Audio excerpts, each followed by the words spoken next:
Hi everyone, welcome back and happy Eurovision month. I'm filming this on the 1st of May, which means it is officially the month of Eurovision, with only a few weeks to go until the live shows. There's really not long to go at all, which means of course more videos from me between now and then, including this video, which is my reveal of my top 10. Taken me a while to film it because it's taken me a while to decide on a top 10, which happens every year, I know. So it's not really final, it's just a bit of fun, really.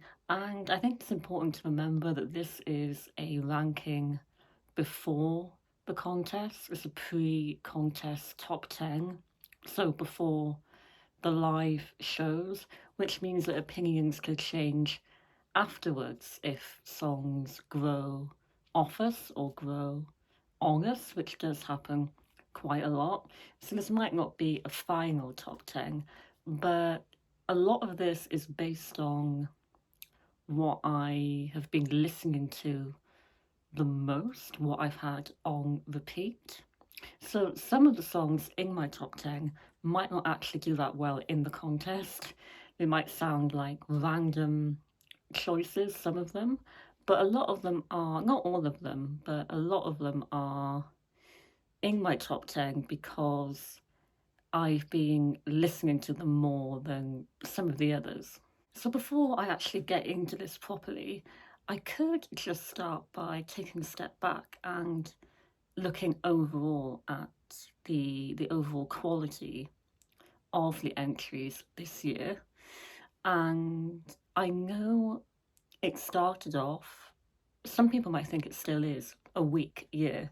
It did start off as looking like a bit of a weaker year, but then you could argue that it always does and that things always improve as time goes by, as more songs come out, as more national finals happen, things do improve. So I think that's the same every year, really. And I think it's not really a weak year, I don't think.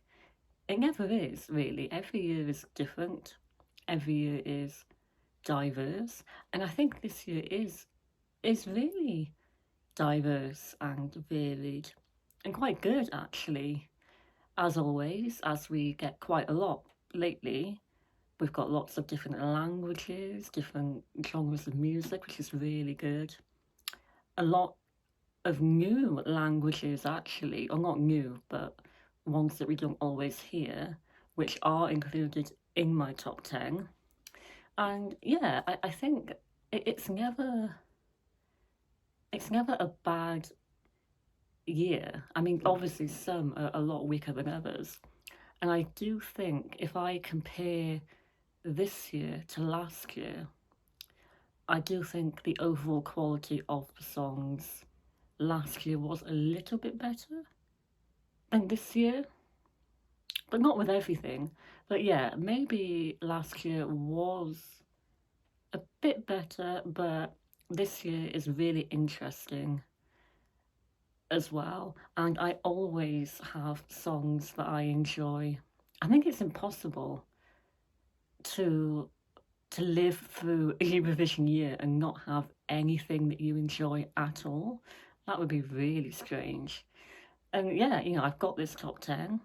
I like everything in it, really strong top 10. I've even got songs, well, again, this happens every year as well, where you get songs that you want to put in your top 10, but you can't physically fit them in. So they're just sort of hanging around at the bottom, just outside of the top 10 that you really like as well. And that happens all the time. So yeah, I think it is a strong year in its own way. So before I give you my top 10, I just like to mention or give a little shout out to the songs that didn't quite make my top 10, but I would like them to be in there, but they physically can't. So for me, they are Ukraine, Ireland, and Norway. I think those are the main three, but then I like Finland as well. Um, I think I had like Latvia in my top 15 somewhere at some point. So yeah, they just sort of hanging around the top 10, almost made it. Especially, I would say Ireland actually is something that I really enjoy, like a party. And I would actually quite like to have this in my top 10.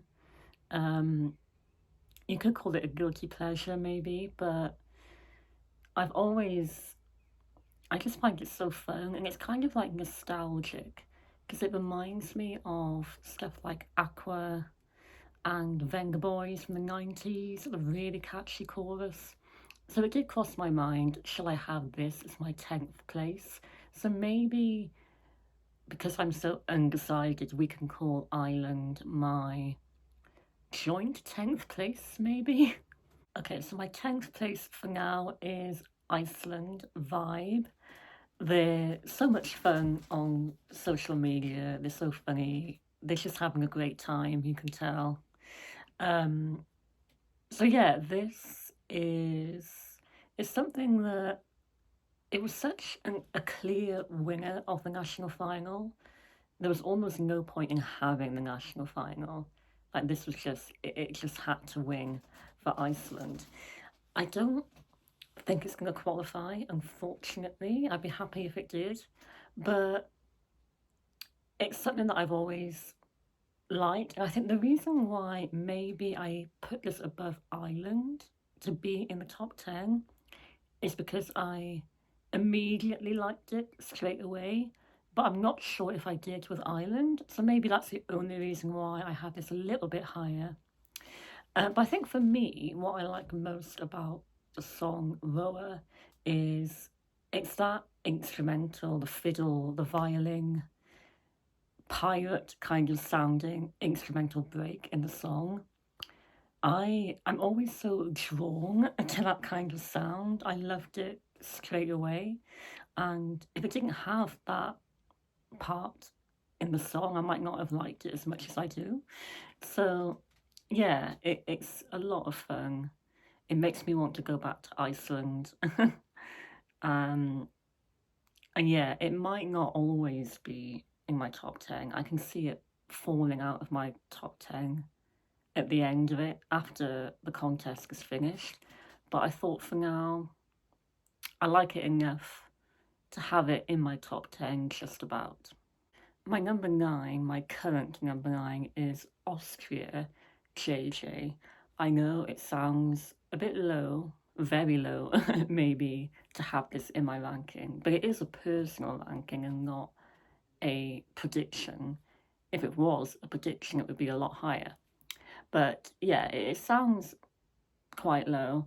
And I know at the start I said that a lot of my top 10 is based on what I'm actually listening to, like the studio versions of the songs, but not always. And with this, it's the type of thing that you might not listen to that much. You might not choose to listen to as much as some of the others, but you know that you're going to appreciate the live performance. It's something that you can, even though you might not listen to it all the time, you still appreciate the beauty of it.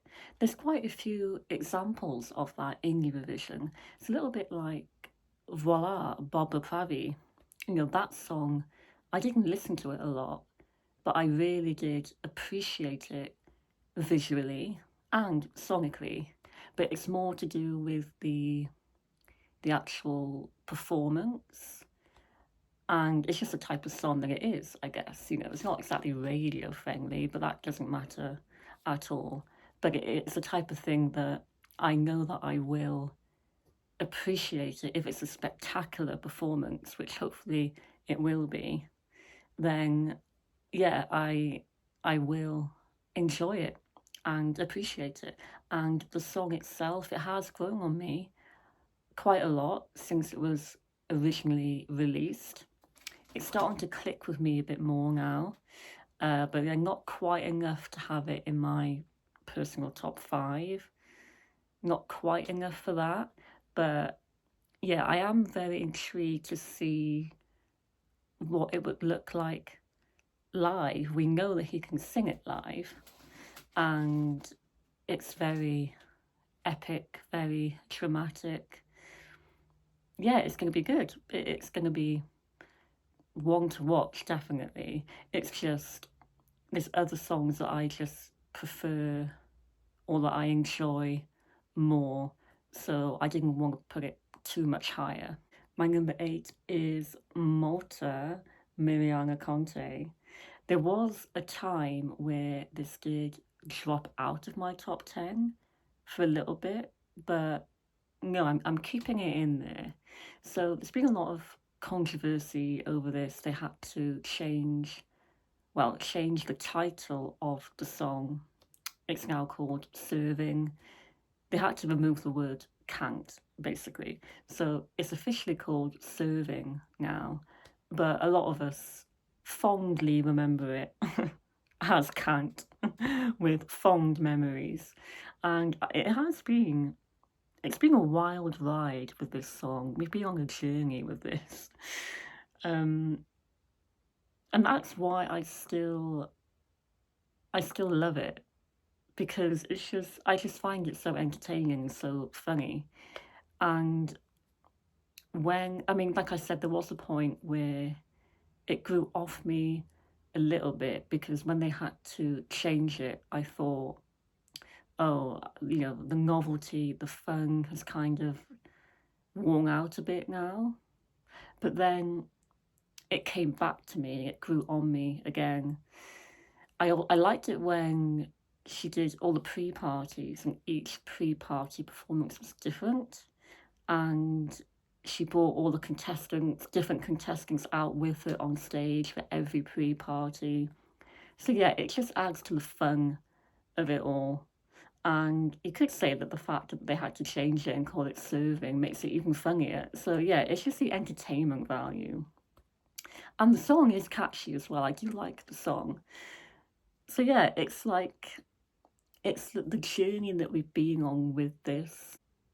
Yeah, it's also the fact, like, personally, like back in January when we had that Eurovision party in London, and it was before the Count had even won the national final. The song wasn't really that well known. It came on at that event, and we all danced to it and loved it. And that was before it even became an entry for Eurovision. So yeah, it's just something that it's like one of those moments of the year, one of those viral, talked about moments. So it's definitely not boring for Malta. You can't, whether you like it or not, you can't say it's boring. There's been a lot of talk and a lot of hype around this. And yeah, I still enjoy it enough for me to want to bring it back into my top 10 for just for the sheer fun of it all, because it's fun. So next up, I've got Maman from France, Luang. So I have mentioned before in another video, and I do still believe this. I do think that this has gone under the radar a little bit. I think people have forgotten about this, and I do think it could surprise people in the end, because we haven't had that many performances of it. Maybe that's why people have sort of cast it aside and not really talked about it much at the moment. But I do wonder, I wouldn't be surprised at all if it does emerge again as a favourite and gets more people on board with it when we get to the whole, rehearsals and semi-finals. So yeah, I will talk about that in another video about winner potential, because I do think it's being underestimated a bit, and yeah, I've always thought that, actually. So yeah, watch this space with this song. Yeah, I think it could do better than some people might think right now. But yeah, this is a really nice ballad, very meaningful meaning, meaningful story. I mean, I do think because when the song came out, there was so much high expectation for it, so much hype for it.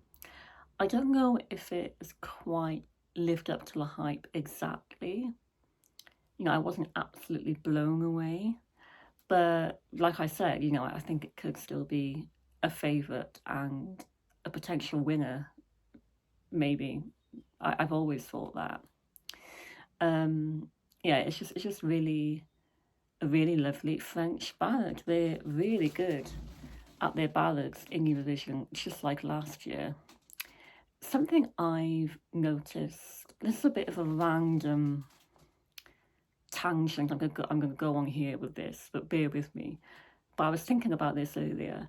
Something I've noticed about not all French entries, but quite a few of them, is that if you understand basic French, then the lyrics in some of their entries are quite easy to follow. And I've noticed that with a few of them. So with the chorus of Maman, I do understand what she's saying, but I also felt like that with Madame Monsieur 2018, maybe even Slimane last year.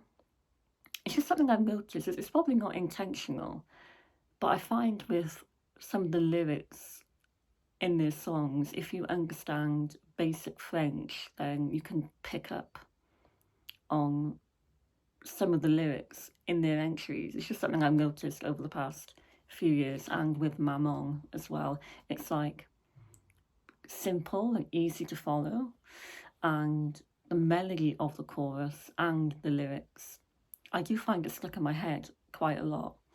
It's just really pleasant to listen to, and yeah, I hope the storytelling can come across in the live performance. So from one French ballad to another, I've got them right next to each other. Just above France, I've got Switzerland Voyage by Zoe May. I absolutely love this. I always have.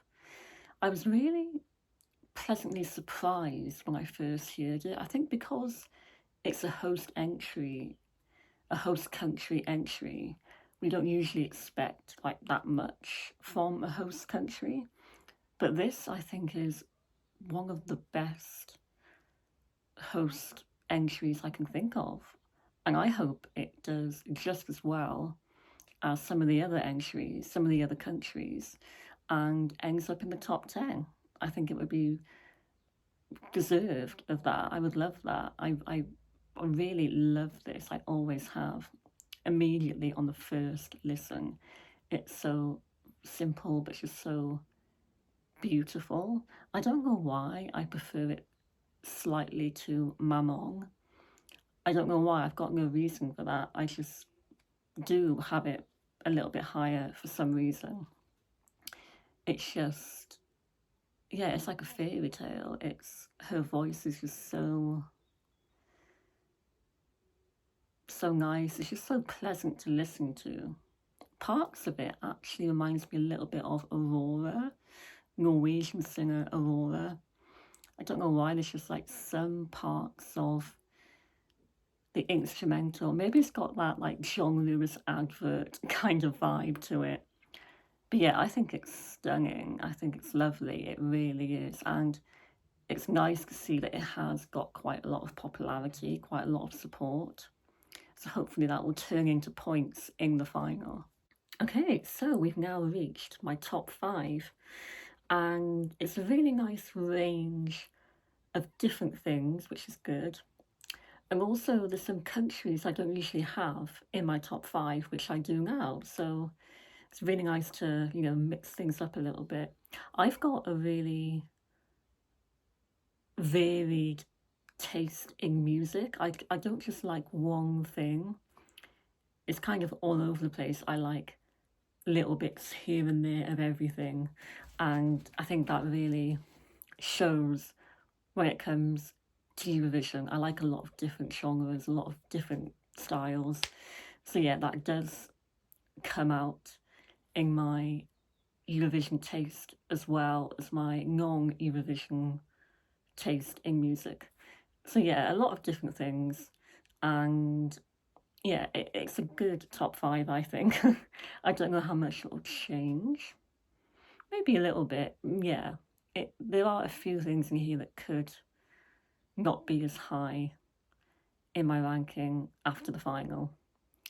But for now, these are the five that I find myself drawn to the most, listening to the most, and the ones that I've always liked right from the start. So my number five is Poland.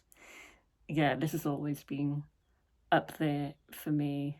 Just really impressive. Christina, I mean, she's done this before. We know she's so talented. The stuff that she can do live is just really impressive.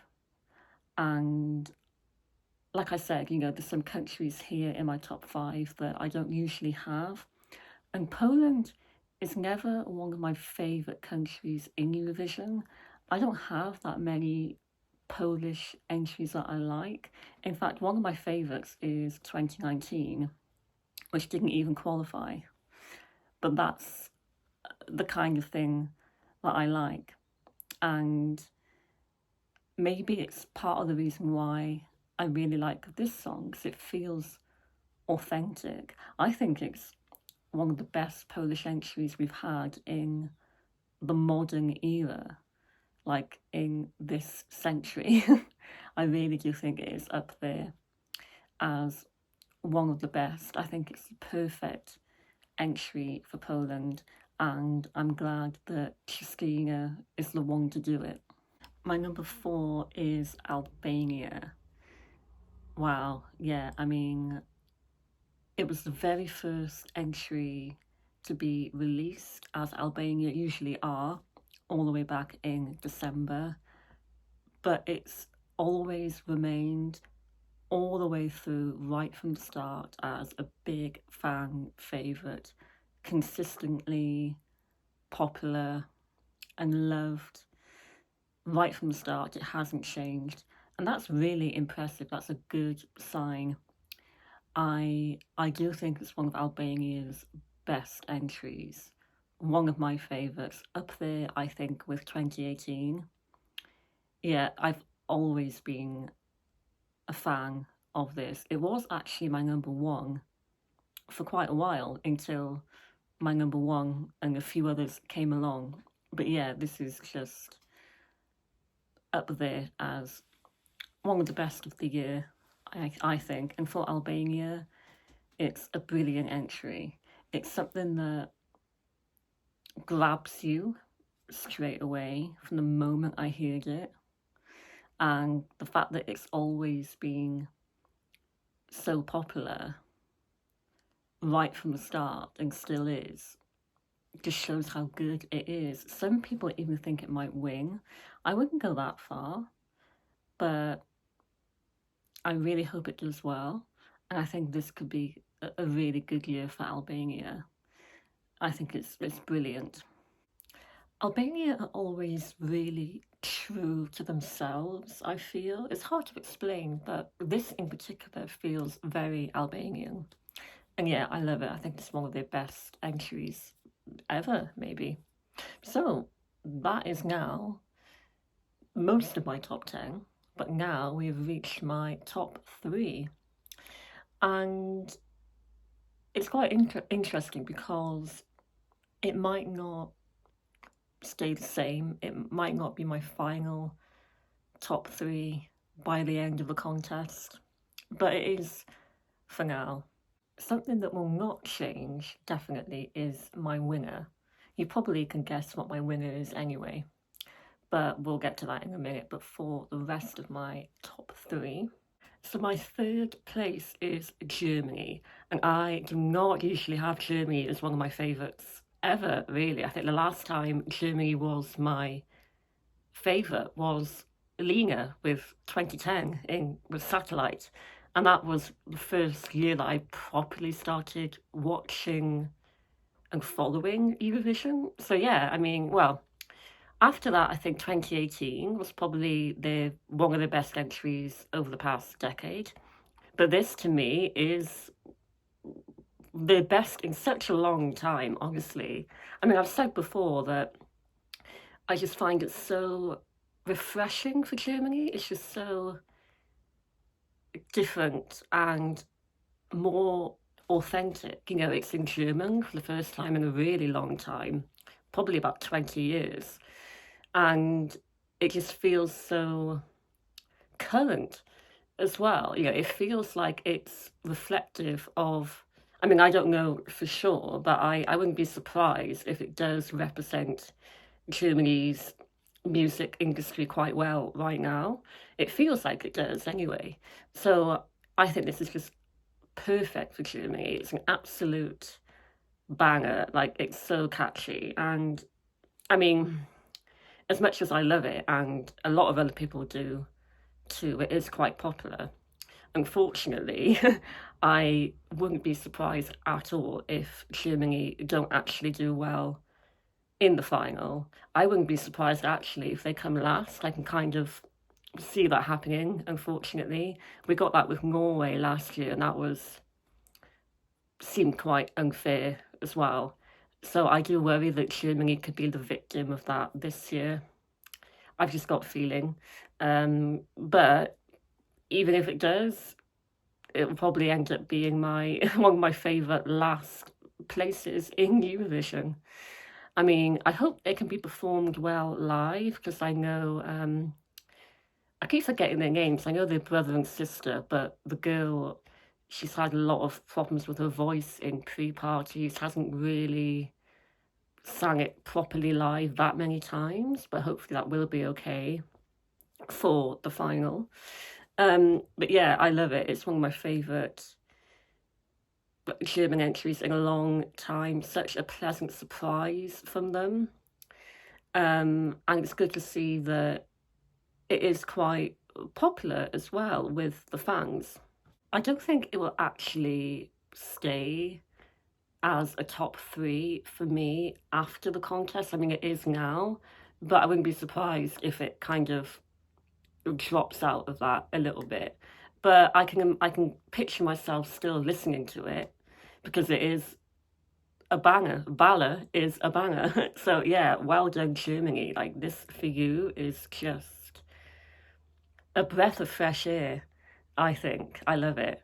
So that is my number three for now. It could change, probably. But I think they've done a good job this year with this. I mean, I quite like last year's German entry as well, Always on the Run.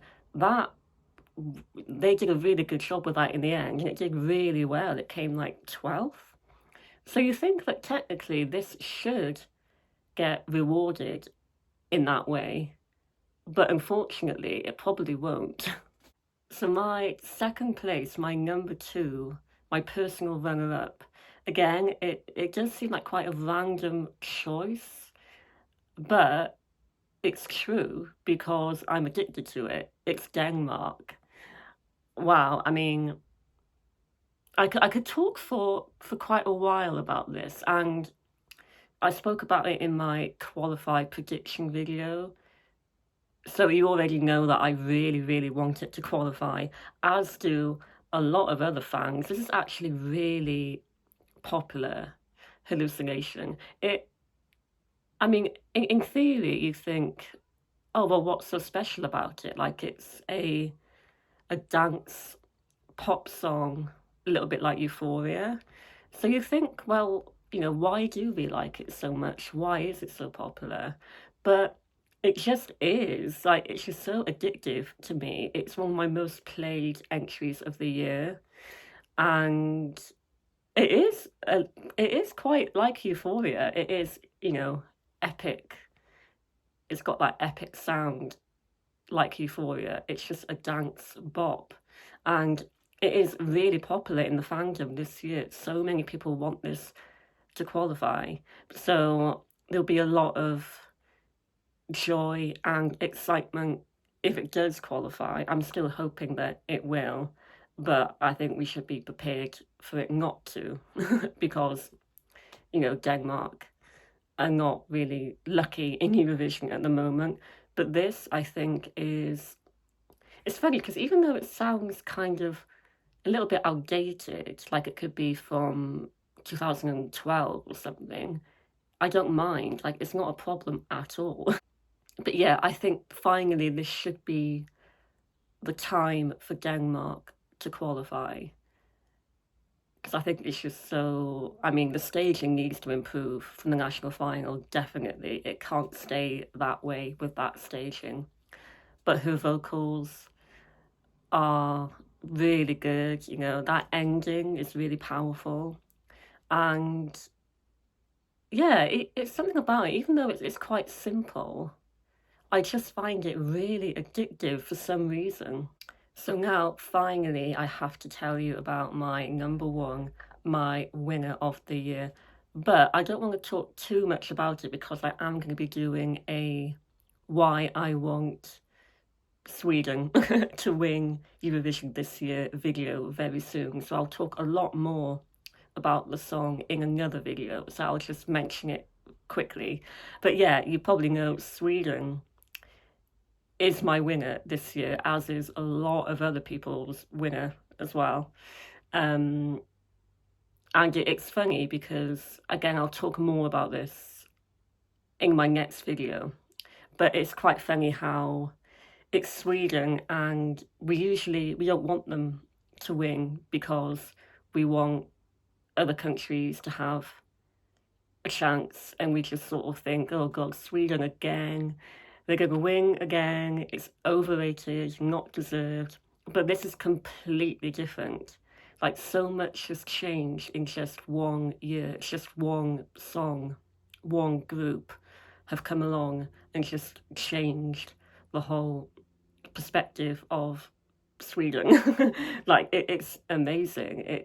Yeah, I don't usually have Sweden as a winner personally, but this year I have to with a song like Bara Bara Bastu, which is the catchiest song. It's been stuck in my head for the past 2 months, pretty much, or even more than that, since the song came out. I think it is, it's definitely the fan favourite of the year.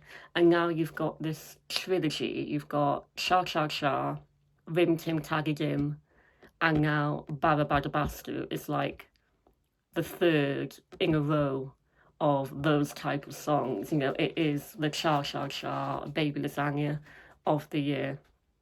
And I'll talk more about the whole Melodifestivalen journey, the impact that it had on Melfest, and again, the way it sort of changed people's mind on Sweden because it's so different. It's in Swedish. It's a different side to Sweden in Eurovision because it's like they're having fun, letting their hair down. They've just, completely changed the game. And it is the favourite to win, and I hope it does win. So yeah, I will talk more about this, about the song itself and the whole story, the idea of this winning Eurovision in my next video. So I won't talk too much about that now, but this is a very clear favourite for me this year. It is the song of the year, the moment of the year, by far. Well, not by far, but I know people have got different winners as well, like Austria, France. But for me, yeah, this is a very clear favourite. It doesn't really take long to choose a favourite. For me, like if you know, then you know. And Germany and Denmark might move down a little bit for me, but I know for sure that this is my winner of the year, and it'll be so cool if it does win. That would be just so uplifting and just so heartwarming in a weird way. So yeah, I, along with a lot of other fans and probably a lot of people watching on the night as well, very much team Kai Barabadabastu this year, just like I was at Melody Festival. So yeah, there we go. That is my top 10, which could change. Maybe after the final is over, I might make a new updated top 10 just for fun. I did mention before at the start of the video that there are a few countries this year that I don't usually have as favourites, but this year I do, like Germany, Denmark. I don't usually have Germany or Albania or Poland in my top 5. So, that's really interesting. It's good to have a mix of different favourites every year because it's not just about the country, it's about the song. And like I said before, we've got lots of different languages. We've got German, Swedish, Polish, Albanian, Icelandic. Yeah, it's brilliant. That's happening more and more now, I've noticed. So let's hope that continues. So hopefully I can put my top 10 on the screen somewhere. If not, that's a bit embarrassing, or if not, I'll just leave it in the comments below as a reminder. But also feel free to put your ranking, your top 10 in the comments of this video, and we can compare them, see how different we are. I did mention that there's some countries in my top 10 that I don't usually have so high in my ranking usually, but that also means that well, I've always said that 2 of my favourite countries in Eurovision are Italy and Ukraine, and unfortunately this year they're not actually in my top 10 for a change, which is fine. Ukraine though, I do really like Ukraine's song. It is nearly just about, well, at one point it actually was in my top 10. It was like my number 7 or 8 or something, but I just moved it down a little bit, but I do still really like it. And Italy's song, it's something that it's just not really talked about much this year. I haven't really paid much attention to it, but it is a really nice song, so hopefully I can get back into listening to it again. But yeah, Ukraine and Italy for the first time in what feels like quite a while are not so high in my ranking this year, unfortunately, but that's fine. I still like them. So my next 2 planned routine videos, and they should really be, in theory, my last videos of the season before the final. They'll be my, well, like I said, my why I want Sweden to win video, and what will the other one be? Oh yeah, who could win Eurovision 2025? So not who I want to win, but talking about the possible winners this year. That would be fun, definitely. And then, of course, I will film my live reactions to the semi-final, qualifiers, and, of course, the all-important grand final televote result reaction, hopefully, which is always really fun to do and can be a bit chaotic in a good way. So thank you for watching. Not long to go now, it's all happening. The artists are arriving in Basel today, right now as I speak, and rehearsals have pretty much started, I think. So yeah, can't wait. It's all happening very quickly, and of course there will be more videos from me to come. So thank you for following, subscribing, watching. I'll see you for the next video about Sweden. See you for that. Thank you. Bye.